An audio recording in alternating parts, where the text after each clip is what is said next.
Magandang hapon. Muling sinalakay ng militar kaninang umaga ang itinuturong kuta ng Bangsamoro Islamic Liberation Front sa Maguindanao. Nauna nang nagkabakbakan ang magkabilang kampo kahapon ng madaling araw. 3 nasawi sa sagupaan. Makibalita tayo kay Jennifer Solis. Lumikas ang nasa 900 residente mula sa ilang barangay sa Pikit North, Cotabato kahapon. Marami rin ang nag-alsabalutan sa ilang barangay sa Dato Salibo, Maguindanao. Lahat sila nasindak sa magkakasunod na pagsabog kahapon ng madaling araw nang magkabakbakan ng militar at Bangsamoro Islamic Freedom Fighters. Wala na tao doon. Sa yung plane na dalawa, nagbomba. Puto ka ba yung mga 75? May bomba.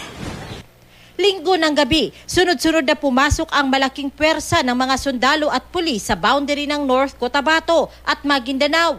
Pinalibutan nila ang kuta ng Bangsamoro Islamic Freedom Fighters. Bago pa man sumikat ang araw noong Lunes, nagpakawala na ng bomba ang militar. Nasundan pa ito ng airstrike. Target ng militar na mahuli ang mga leader ng BIFF at kanilang mga miyembro. Ang grupo kasi ang itinuturong nasa likod ng pagpapasabog sa ilang lugar sa Central Mindanao. Ayon sa militar, may 2 dayuhang terorista ring kasama ang BIFF. 3 ang kumpirmadong nasawi sa panig ng BIFF. Inaalam pa ng militar ang impormasyon na aabot sa 20 ang namatay, pero itinanggi ito ng BIFF.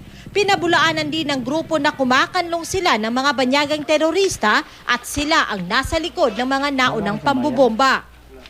Nangyari ang bakbakan ng militar at BIFF ilang araw matapos malagdaan ang huli at ika-4 na annex sa Bangsamoro Framework Agreement ayon sa 6th Infantry Division sa Maguindanao. Walang kinalaman sa sagupaan ang pagpirma sa Normalization Annex, pero itinaas daw nila ang alerto dahil sa posibleng pag-atake ng grupo bilang pagtutol sa kasunduan. Nauna nang nagsabi ang BIFF na hindi sila umaayon sa Normalization Annex ng Bangsamoro Framework Agreement. Ay, congratulations sa kanila. Congratulations. Pero, ang hindi natin makongratulate ay yung pag-implementa ng yung pinirmahan nila. Ayon din sa ilang eksperto at mambabatas, posibleng tumutol din ang MNLF faction ni Nur Miswari.